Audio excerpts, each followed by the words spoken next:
Hello everyone, welcome to opportunity for J. तो अब हमारे पास बहुत रिमेनिंग टाइम रह गया बोर्ड के लिए। You have only 25 day left for our board examination. तो अब 25 डे लेफ्ट में हम लोग कैसे प्रिपरेशन करें? क्या आपका भी सिलेबस का प्रिपरेशन बहुत ख़राब हो चुका है, या फिर आपको ये प्रिपरेशन कर आप देख रहे होंगे मॉक में अप टू केवल 40 marks out of 80, 50 marks out of 80। तो हम एक कैसे सही से स्ट्रेटजी रख के चलें ताकि बोर्ड में हमारा मैक्स ज़्यादा परसेंटेज हो। देखिए, सबसे पहले आपके सामने एक प्रॉब्लम अराइज होता होगा, how to maintain our subject. जैसे कि हमारे पास सब्जेक्ट में कौन कौन है, तो हम सब सब्जेक्ट की कोशिश करें तो हमारे पास 5 सब्जेक्ट बोर्ड के लिए पड़े हुए हैं। सबसे पहले मैथ, फिर आपका साइंस, फिर आपका एसएसटी, और फिर आपका इंग्लिश, और लास्ट जो भी हिंदी और जो भी संस्कृत के होंगे। तो बेसिकली हमारे पास 5 सब्जेक्ट है और इन 5 सब्जेक्ट के टोटल 500 मार्क्स। तो इसे हम लोग कैसे मेंटेन करें? आपने देखा होगा कि मैथ हो सकते हैं, बहुत लोग वैसे मैथ थोड़ा डिफिकल्ट लगता है। तो सबसे पहले आपके पास इन 25 डेज में आपको इतना ज़रूर कोशिश करना है कि पर डे हम अप्रॉक्सीमेटली 15 टू 16 आवर की स्टडी करें, क्योंकि अब आपके पास बहुत कम दिन शेष रह चुके हैं। उसके साथ एक गलती जो सब लोग करते हैं कि बस रिवाइज करते रहना बिना मॉक दिए जाके पेपर में बैठना। यानी अगर आप भी ऐसी गलती करो तो उसे आज से बंद कर दें। यानी बस रिवीजन आप ना करें, एक बार अपने रिवीजन को जरूर देखें कि हम कहाँ तक मॉक दे रहे हैं, मॉक में हम कहाँ तक पहुँच रहे हैं। वो आपका मॉक यानी आपका एक PYQ सॉल्विंग आपके पास सॉल्व करने के लिए क्या क्या होते हैं। PYQ जहाँ 5 ईयर का सॉल्व कर सकते हैं। उसके साथ आप सैंपल पेपर ले सकते हैं, कुछ सवाल एडू कार्ड कुछ भी का आपको सैंपल पेपर मिल जाए। उसके साथ आप कहीं बुक के मैथ के अब एक्सरसाइज को सोल्यूशन को करते हैं। तो सबसे पहले आते हैं मैथ पे। तो मैथ पे आपको क्या करना है? सबसे पहले आपको रिचेक करना है कि आपका सिलेबस कंप्लीट है नहीं। चेक सिलेबस को। तो सबसे पहले आप सिलेबस को चेक करें कि मेरा सिलेबस जो था वो अच्छे से कंप्लीट हुआ है या फिर नहीं। अगर नहीं हुआ है तो आप उन चैप्टर को वेटेज को देख लें। जैसे कि मैं आपको बताता हूँ, जैसे आपका हो सकता है आपका ट्रायंगल नहीं कंप्लीट हुआ हो। तो अब जब आपका ट्रायंगल नहीं कंप्लीट हुआ होगा, या फिर आपको ट्रायंगल हो सकता है, सर्कल हो सकता है, उसमें बहुत ज़्यादा आपको प्रॉब्लम आता हो, तो आप उन स्पेसिफिक क्वेश्चन को देखें जो कि ट्रायंगल और सर्कल में बार बार बोर्ड में रिपीट होते हैं, और उन क्वेश्चन पे ज़्यादा प्रैक्टिस करें। और ये आपको कहाँ से दिख जाएगा? ये आपको PYQ सॉल्व करने से दिखेगा। अब आपको एक प्रॉब्लम आ रहा होगा कि मेरा सिलेबस कंप्लीट ना, आखिर हम टेस्ट देने जाएंगे तो मेरा कम नंबर आएगा। तो यही चीज़ आपको टेस्ट को नंबर को वैल्यू देना है, लेकिन उतना ही वैल्यू आप वहाँ से क्या लर्न कर सकते हो? Learn from question. यानी कि आप क्वेश्चन से सीख लोगे कैसा कैसा क्वेश्चन बोर्ड में, या फिर ये टाइप के जब आप 5, 8, 7 सैंपल पेपर को रिपीट कर लेते हो तो आपके साथ क्या होगा कि आप ना पेपर का पैटर्न को धीरे धीरे समझने लगोगे कि सेक्शन ए में ऐसा सवाल। वैसे तो आपको लगभग पूरा पता है कि 1 to 38 क्वेश्चन आपके लिए पढ़ेंगे, जिनमें section A, section B, section C, section D और सेक्शन ई, लास्ट आपका केस बेस जो सेक्शन रहता है। ऐसे करते हुए सबसे पहले आप सिलेबस चेक करें।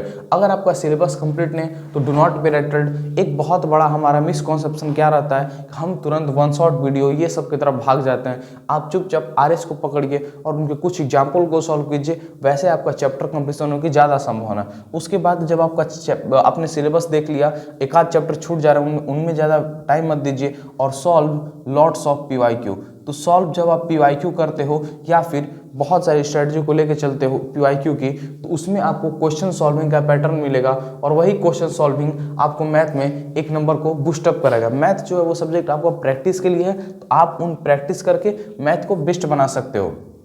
उसके बाद अब हम मैथ, एक कॉमन क्वेश्चन का मैथ पर डे कितना, अगर हम 5 और 15 आवर पढ़ते हैं तो मैथ का टाइमिंग क्या रखा जाए? तो मैथ को कम से कम आप 3 से 4 घंटे रोज पढ़ें मैथ को। इसका रोज क्वेश्चन को सॉल्व करें, मिनिमम 3-4 घंटे आप रोज पढ़ें। उसके बाद अब साइंस की बड़ा इनबैलेंसी रहती है, क्योंकि साइंस में आपके 3 सब्जेक्ट, फिजिक्स, केमिस्ट्री और बायोलॉजी। तो आपको साइंस में 3 कैटेगराइजेशन आते हैं, P for physics, C for chemistry और B फॉर बायोलॉजी, PCB। तो PCB में आप कैसे मेंटेनेंस रखें? यदि आप एक दिन में आप 3 घंटे साइंस को पढ़ते हैं तो 3 घंटे में सबसे पहले आप चेक करें, जैसे कि आप एक कॉन्सिक्यूटिव डे टाइम दें। जैसे मैंने केमिस्ट्री 3 घंटे पढ़ा तो 3 घंटे में आप ऐसे रिवीजन करें कि मेरा जो टाइमिंग है वो बस केमिस्ट्री के, जैसे आपके केमिस्ट्री के 1 to 4 चैप्टर, तो फर्स्ट चैप्टर आपका chemical reaction and balance, second आपका एसिड बेस एंड सॉल्ट, तीसरा मेटल नॉन मेटल और चौथा कार्बन कंपाउंड। तो ऐसे चैप्टर को दें, जैसे कि मुझे लगता है कार्बन कंपाउंड थोड़ा सा आप लोग के लिए स्टिफ चैप्टर होगा या हार्ड चैप्टर जिसको बोल सकते हैं, तो आप उनमें सबसे पहले समय दें और उनके वेटेज को पकड़ें, उनके क्वेश्चन को सॉल्व करें, उनके कॉन्सेप्ट को पढ़ें। और हम बार बार आपसे रिपीट करें कि आप वन शॉट वीडियोज़ की तरफ बार बार ना जाएं, क्योंकि अभी आप देख रहे होंगे बहुत सारे वीडियो अपलोड हो रहे होंगे। मैं उन वीडियो की वैसे तो सपोर्ट भी नहीं कर, जैसे मैं उन वीडियो की बुराई नहीं कर रहा, जो लोग जाना चाहते हैं वो लोग जा सकते हैं, लेकिन मेरा खुद का अपना ये आइडिया है कि आप वन शॉट वीडियोज़ के बजाय आप एनसीईआरटी को या कोई और बुक को साइड में पढ़ते हुए चलें। उसके बाद ऐसे ही फिजिक्स में आपका लाइट का न्यूमेरिकल, इलेक्ट्रिसिटी का न्यूमेरिकल। तो सबसे पहले आप 3-3 घंटा में, एक दिन आपने केमिस्ट्री पढ़ा, एक दिन आपने फिजिक्स पढ़ा और एक दिन आपने बायोलॉजी पढ़ा। या फिर आप ऐसे भी कर सकते हैं, अगर आप 4-4 घंटा पढ़ते हैं तो 1.5 घंटा इससे समय निकाल दे, 1.5 घंटा इसे, 1.5 घंटा इसे, तो 3 आपका, और बायोलॉजी को 1 घंटा ऐसे। या फिर आप देख सकते हैं आपकी जो वीक होगी उसे, जैसे आपके हो सकते हैं बायोलॉजी वीक हो, केमिस्ट्री अच्छी हो, तो आप क्या कर सकते हैं, केमिस्ट्री को 1 घंटा और बायोलॉजी को आप क्या कर दें 1.5 घंटा, ऐसे आप करते करते चले। उसके बाद यहाँ भी वही कॉन्सेप्ट है, लॉट्स ऑफ PYQ सॉल्विंग। आप साइंस की प्रत्येक याद रखें कि प्रत्येक 7 दिन पे देखिए आपके पास 25 डेज बचे हुए हैं। 25 डेज यानी कि आपका लगभग 3 मंथ 15 डे, तो 3 मंथ 15 डे बचे हो, तो एक मंथ में आपका 4 वीक, तो 4 3 या 12 वीक इधर आपके हो गए। तो 12 वीक यानी एक वीक में अगर आप 2 मॉक सॉल्व करते हैं तो 12 2 24 मॉक आप इन रिमेनिंग दिनों में सॉल्व कर लोगे।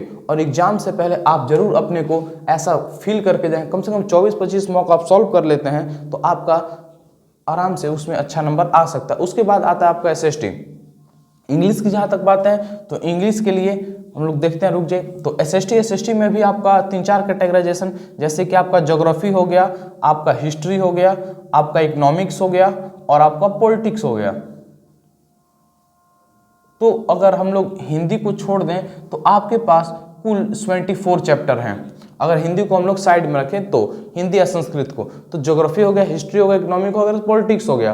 तो ये अगर हम लोग इतना SST के पार्ट को लेकर चले तो उसके लिए मैं SST के लिए सबसे बेस्ट, आप तो नोट्स की तरफ जा सकते हैं या फिर एक बुक जो कि नोट्स ही बना के दे, कैंडिड पब्लिकेशन का एक बुक होता है आपका, वो आप वहाँ से ले सकते हैं और वहाँ आपका पूरा अच्छे से SST में देखिए आपका सारा डिपेंड करता है आपके आंसर हैंड। जैसे कि बहुत बार हमारी एक बहुत कॉमन सा मिस्टेक्स SST में हम लोग क्या करके आते हैं, वो हमें लगता है कि हम हिस्ट्री की कहानी को, जैसे इंडिया की आपकी रिवोल्यूशन है तो उसको हम लोग अच्छे समझ लिए और अब हमें लगता है कि अब मेरा SST में अच्छा नंबर। ये सबसे बड़ा मिसकॉन्सेप्शन एक स्टूडेंट के द्वारा किया जाता है, क्योंकि वहाँ पे आपसे कोई कहानी या आपका कोई ओरल टेस्ट नहीं होने वाला है, वहाँ पे आपका रिटन टेस्ट है और रिटन टेस्ट में आप जितना अच्छा परफॉर्म करके आओगे वहाँ जैसे कि वहां आपका उतना अच्छा क्या होगा रैंक। जैसे कि अब मान लीजिए आपका अबाउट साल्ट मार्च आ गया, तो साल्ट मार्च में ना अब आप सबसे पहले आप एवोल्यूशन ऑफ मेकिंग सॉल्ट, तो आप क्या करें कि सबसे पहले आप किसी भी आंसर का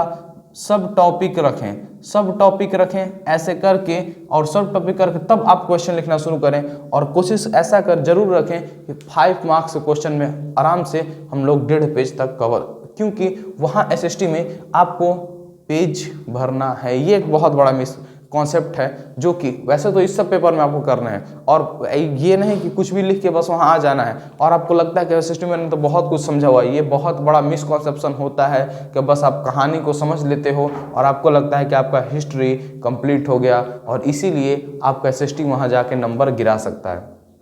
उसके बाद बात करते हैं इंग्लिश की। तो इंग्लिश के लिए हमें सबसे पहले इंपॉर्टेंट क्या देखना है कि इंग्लिश के लिए हम देख सकते हैं कि हमारे पास एक ऑप्शन पड़े हुए हैं कि इंग्लिश को हम आसानी से पहले लिटरेचर का पार्ट को सब लोग खत्म कर लेते हैं और फिर वहाँ भी वही बात कि अगर हम लोग लिटरेचर से ऑनलाइन हम लोग किसी वीडियोज को देख के खत्म कर लेते हैं, वहाँ आपका ऑनलाइन वीडियो सही है इंग्लिश खत्म करने, लेकिन अब आपकी स्ट्रेटजी क्या गलत हो जाती है वहाँ पे कि आप क्या कर देते हो कि इंग्लिश का बस ऑनलाइन वीडियो सुने, आंसर राइटिंग नहीं पता, आर्टिकल कैसे लिखा था नहीं पता और डायरेक्ट आप पेपर में चले गए। तो सबसे पहले जो ऐसे जैसे देखे कई बार पूरा होता क्या है, हमने मैथ को रिवाइज किया, हमने साइंस को रिवाइज किया, हमने एसएसटी को रिवाइज किया और हमने इंग्लिश को रिवाइज किया और हमने इतना जब चीज़ रिवाइज कर लिया और बिना पीवाईक्यू सॉल्व किए हुए हम कर ये देते हैं गलती कि वहाँ पे जाते हैं एग्जाम में और डायरेक्ट बैठ जाते हैं। अब तो हमने तो बस रिवीजन किया था, अब डायरेक्ट जब हमें पेपर मिलता है तो हमारा जो एक अंदर का डर रहता है ना, वो फोबिया, एग्जाम फोबिया जो हमें क्या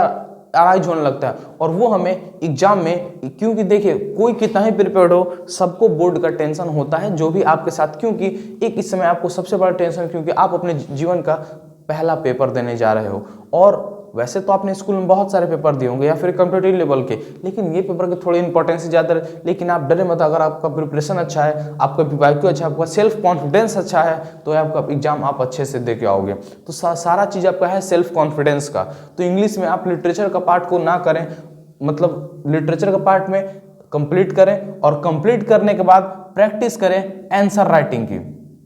इंग्लिश के लिए एक बाइबल स्ट्रेटजी क्या है, या एक जो भी इसे एक बेस्ट स्ट्रेटजी बोला जाए वो है कि आप पर डे एक पैसेज को जरूर सॉल्व करें। कुछ भी हो जाए आप एक पैसेज जरूर सॉल्व करें, क्योंकि आपके साथ एग्जाम में ऐसा जरूर होगा कि आपको एग्जाम में बड़ा बड़ा 2 पैसेज मिलेगा और आप वहीं पे अपना टाइमिंग को पूरा खराब कर दोगे अगर आप पैसेज नहीं सॉल्व करते हो तो। उसके बाद सेकंड कि राइटिंग प्रैक्टिस पूरी रखें, राइटिंग प्रैक्टिस 100% कन्फर्म रखें। राइटिंग हमें रोज राइटिंग मतलब मैं आपको ये नहीं बोल रहा कि इस पेज का इंग्लिश इस पेज में उतारा, वो मैं राइटिंग की बातें नहीं कर रहा, मैं आपको लेटर और आर्टिकल राइटिंग की बातें कह रहा हूं कि आप लेटर और आर्टिकल को पर डे प्रैक्टिस करें। यानी आप जो, और लेटर कहाँ पे रिपीट होता है आपका, एडिटर के लिए आपको भी पता है कंप्लेंट लेटर बहुत ज़्यादा बोर्ड में रिपीट होता है, और आर्टिकल के लिए भी आप 3-4 स्टैंजा में लिखें। जैसे कि आपका एनवायरनमेंट पे आर्टिकल लिखने के लिए आता है तो आप ऊपर कुछ एक सुंदर सा थॉट लिख सकते हैं, थॉट बहुत ज़्यादा बड़ा नहीं, थॉट या आप टॉपिक बोल सकते हैं कि क्लीन इन्वायरमेंट, ग्रीन इन्वायरमेंट, ऐसा बहुत कुछ आप अपने से सोच सकते हैं। वैसा आर्टिकल लिखें। पहले स्टैंजा में आप आर्टिकल का नोटेशन को लिखें, सैल्यूटेशन को लिखें। सेकंड स्टैंजा में उसके होते हुए प्रॉब्लम को लिखें, उसके प्रॉब्लम को होते हुए इफेक्ट को लिखें, और लास्ट स्टैंजा में आप ये लिखें कि उस प्रॉब्लम को मेरे तरफ से या फिर कैसे उसे सॉल्व किया जा सकता है।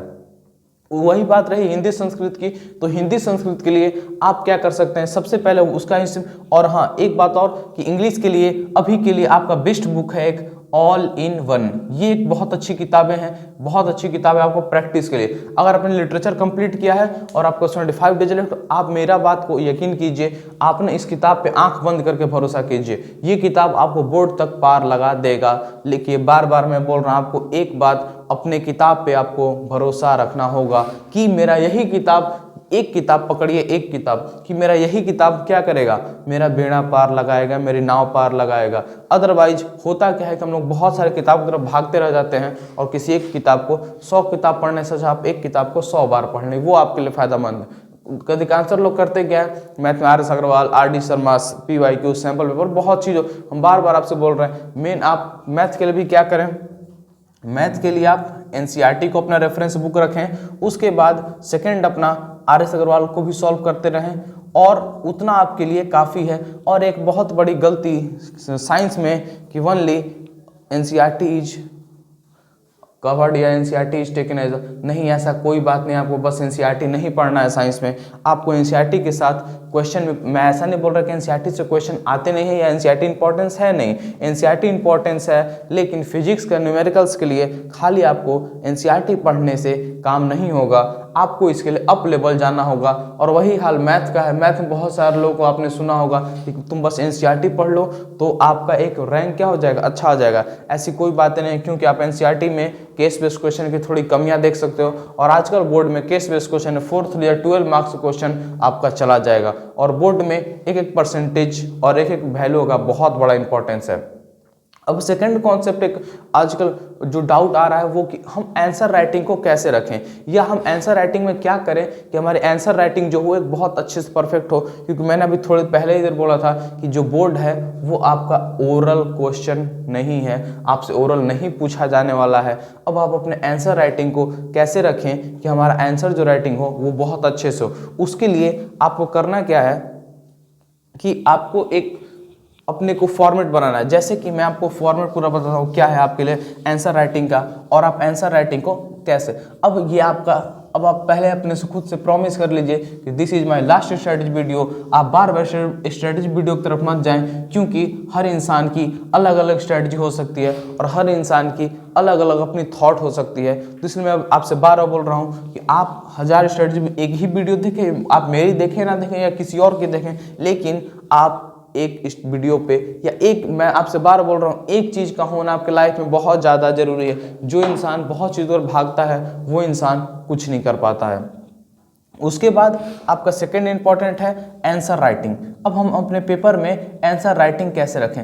आप चाहे कोई भी पेपर दो, मैथ्स दो, साइंस दो, एसएसटी दो, इंग्लिश दो और हिंदी संस्कृत दो, आपके सामने एक सेक्शन ए मिलता है। अगर हम इंग्लिश के पैसेज को छोड़ देते हैं तो आपके सामने सेक्शन ए मिलेगा जिसमें 1 मार्क्स के आपके 20 क्वेश्चन होते हैं, और वो आपको 20 मार्क्स दिलाते हैं, 20 मार्क्स दिलाते हैं आपको। और उसमें आप अगर देख पाओगे तो आपको 18, 19 और 20 3 क्वेश्चन या 2 क्वेश्चन आपके एडजस्टेंट रीजन के आपको मिल जाएंगे। एडजस्टेंट रीजन क्वेश्चन को छोड़ दे, यदि आप बोर्ड के खुद आप एग्जामिनर बनो और उस पर्सपेक्टिव से समझो, यदि आप किसी के कॉपी को उठाते हो और वो लड़का शुरुआत में ही 20 में आपका 20 क्वेश्चन सही कर देता है, 20 क्वेश्चन अगर उसके राइट हो जाते हैं, आपको लगातार, जैसे कि आप ऐसे मानो कि आप कॉपी चेक करते रहो, किसी का 5 सही, किसी का 10 सही, किसी का 12 सही, किसी का 13 सही, ऐसा सही हो रहा है, और मुझे उसके बाद एक कॉपी मिलती है जिसमें कोई लड़का 20 में 20 सही कर देता है। तो जरा आप खुद से सोचिए कि उस इंसान के दिमाग पे क्या इम्पैक्ट जाएगा, या ये लड़का क्या है, बहुत बेस्ट है। तो मैं आपको बोलूँगा सबसे पहले कि आप 100% नहीं 500% सेक्शन ए को दें। सेक्शन ए में आपका एक क्वेश्चन भी गलती होना एग्जामिनर के सामने आपको ये थोड़ा छोटा शो कर देगा। उसके बाद सेक्शन ए आप यदि आप सही कर देते हो तो अब मेरे दिमाग में थोड़ी सी स्ट्रेटजी बनी हुई है कि मैं ठीक लड़कों पे चेक कर रहा हूँ। उसके बाद आता है सेक्शन बी, और दूसरी चीज़ कि आप कॉपी में बहुत ज़्यादा क्रॉस कट या कट करने से बचें। यानी बहुत सारे लोग होते हैं ऐसे लिखते हैं, आंसर लिखते जा रहे हैं the main M of Bolshevik government, ऐसे जो भी कुछ बोल सकते हैं पॉइंट को, या आप कोई पॉइंट प्रूफ ही को फिर उसे ऐसे काट देते हैं, फिर नहीं ऐसे काट देते हैं, फिर उसके बाद नीचे लिखते हैं, फिर ऐसे काट देते हैं। उससे आप खुद को बचाएं। जैसे मान लीजिए मैंने लेटर लिखना शुरू किया to the editor of newspaper, या मैंने नहीं ये ठीक नहीं है, ऐसे करके आप काटना, आप इससे बचें। सबसे पहले इससे बचने के लिए तरीका क्या है कि आप जो लिखने जा रहे हो उसे 2 मिनट रुकिए और दिमाग में उसे सॉल्व कर लीजिए, सोच लीजिए, और उसे फिर उसके बाद आप उसमें देखिए। उसके बाद सेकंड जो है मेथड वो आपका सेक्शन, आपका उसके बाद गया सेक्शन बी। तो सेक्शन बी में आप क्या करें कि सेक्शन बी के आपका 2 मार्क के 5 क्वेश्चन, तो वहां भी यदि आप 10 नंबर कमा लेते हो, ठीक है। सेक्शन सी ऐसे ही करते 3 मार्क्स के 5-6 क्वेश्चन को लेते हैं। तो यदि आप ऐसे करते करते लगातार सेक्शन ए में एक गलती नहीं, सेक्शन बी में एक गलती नहीं, सेक्शन सी में भी एक भी गलती नहीं, और हो सके या आपका सेक्शन डी में अगर छोटा सा मिस्टेक हो, तब वो एग्जामिनर किस पर्सपेक्टिव से का पेपर चेक करेगा, नहीं यार ये लड़का काफ़ी अच्छा था, हो सकता है इसने छोटी मोटी गलतियां की हुई है इसलिए इसे छोड़ो, इसे नंबर। आप खुद एग्जामिनर ऐसा बन के देखें तो आप वहां पे देख सकते हैं सेक्शन ए और सेक्शन बी, सेक्शन सी और सेक्शन डी। उसके बाद यदि आप उन पर्सपेक्टिव से समझ पाओगे तो आपका पेपर का पैटर्न बहुत अच्छा जाएगा। मैंने एक बहुत बड़ा देखा कि जब आप मैथ का पेपर दे रहे होते हो, सवाल को आधा सॉल्व करते हो, फिर लेस कॉन्फिडेंस को जैसे उसको पूरा काट देते हो, ये आप कभी ना करें। आप जैसे ही सवाल को देखें पहले उसका सॉल्यूशन आपका माइंड में जाना चाहिए, और माइंड में जाने के बाद तब आप उस चीज को सोचें, समझें और फिर कॉपी पे लिखें। मैथ के लिए थोड़ा सा अलग स्ट्रेटजी क्या है कि आपको सबसे पहले सेक्शन डी को सॉल्व करना है। सेक्शन डी को डू नॉट। अच्छा, एक बहुत बड़ा हमारे यहाँ मिसकॉन्सेप्शन क्या चलता आ रहा है कि हमें 15 मिनट समय मिलता है पेपर देखने के लिए कि आप पेपर को एक बार अच्छे से देख लें। उसमें होता क्या है, ये एक बहुत बुरी स्ट्रेटजी है अकॉर्डिंग टू मी, क्योंकि हम जो ही पेपर देखने जाते हैं, सेक्शन ए का सवाल, सेक्शन बी का कुछ सवाल, एक तो हमारा दिमाग वैसे बहुत ज़्यादा प्रेशर में बना हुआ है, सेक्शन बी का कुछ सवाल, सेक्शन सी का, डी का और ई का, और मान लीजिए उसमें से आपको अगर 5-10 सवाल भी नहीं आ रहे होंगे तो आपका जो कॉन्फिडेंस जो होता है एग्जाम का वो पूरे एकदम ज़मीन पे आ जाता है, यानी एकदम टू द बियॉन्ड लेवल चला जाता है। और उससे होता आपके साथ क्या है कि जहां आप पेपर के साथ एक अच्छे कॉन्फिडेंस से बैठे हुए थे कि मुझे पेपर देना है, और आप इन बस पेपर को टाइम को आप यूटिलाइज कर दिए पेपर देखने में। आपको पूरे 3 घंटे को पेपर को अच्छे से निहारना है, अच्छे से देखना है पूरा।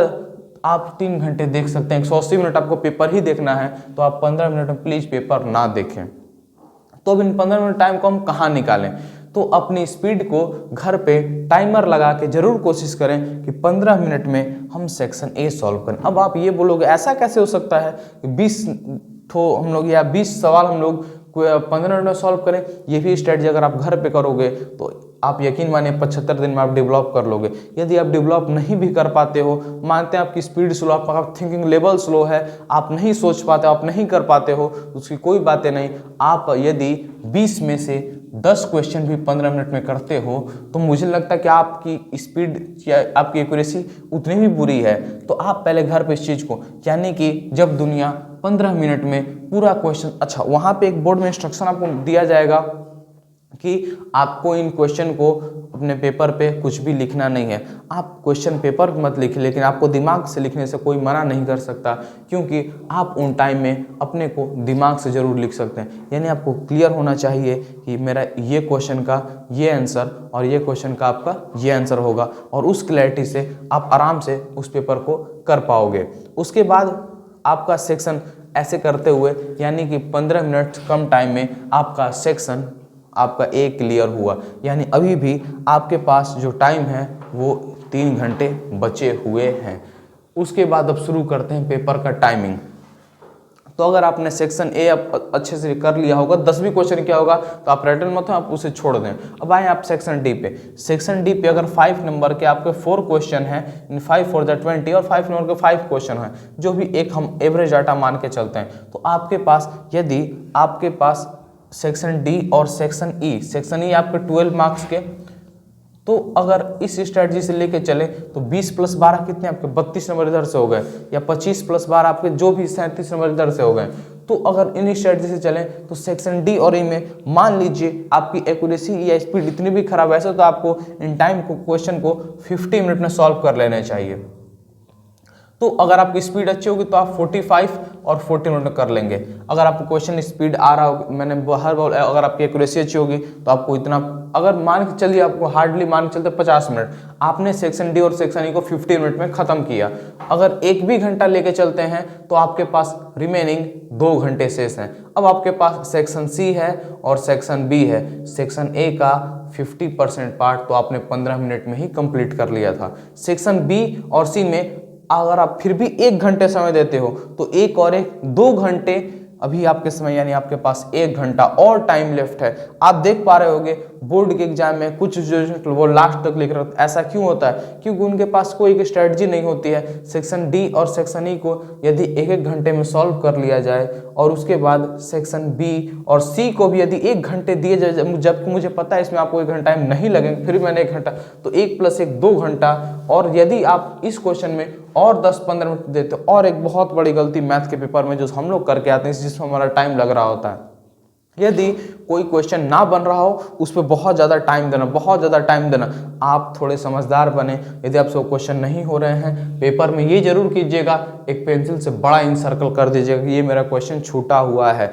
अब आपको 1 घंटे समय में क्या करने हैं, इन छूटे हुए क्वेश्चन को बनाने हैं। और यदि आप 2-3 मैक्स आपके अप्रोच हैं, यदि आप 2-3 अप्रोच में क्वेश्चन को ना कर पाओ तो प्लीज़ आप क्वेश्चन को लेफ्ट कर दे। क्योंकि आप अगर मान लीजिए वो क्वेश्चन 3 नंबर का भी है या 5 नंबर का भी है, तो आप 5 नंबर के चक्कर में आप 25 नंबर को गंवा रहे हो। वो सुनिए कैसे। मान लीजिए आपने सेक्शन सी डी को किया होगा, डी ई को किया होगा, उसमें हो सकता है कि आप आंसर राइटिंग में या कहीं मल्टीप्लाई में, क्योंकि आपको सामने प्रेशर बहुत सारा होता है और आप मल्टीप्लाई में कहीं गलत किए हो, कहीं डिवाइड में गलत किए होगे, उन 1 घंटा में यदि आप अगर 60 मिनट हैं तो कम से कम आप 50 मिनट अपने क्वेश्चन चेकिंग पे दें। यानी कि डी मैंने ये आंसर लिखा, मैंने अपने से पूरा रीचेक करें। 50 मिनट में लगभग पूरे पेपर को आप रीचेक कर सकते हैं। लास्ट का टाइम पेपर में तेज लिखने का नहीं है, लास्ट का टाइम पेपर में तेज आपका रीचेक करने का टाइम है। और ऐसे करते करते आप यदि इस स्ट्रेटजी को फॉलो करते हो तो आपका math, science, SST, English, Hindi या संस्कृत जो भी में आपका अच्छा नंबर आएगा। तो आप अब आपके लास्ट बस यही चीज़ें होंगी कि आप कोशिश ये रखें कि पर डे हम 15 to 16 आवर्स से लेस ना पढ़ें और खाली मेहनत के करने के साथ आपको हार्डवर्क के साथ आपको स्मार्ट वर्क भी फॉलो करना होगा। और उन स्मार्ट वर्क के साथ आप उन पूरे पैटर्न को फॉलो करें।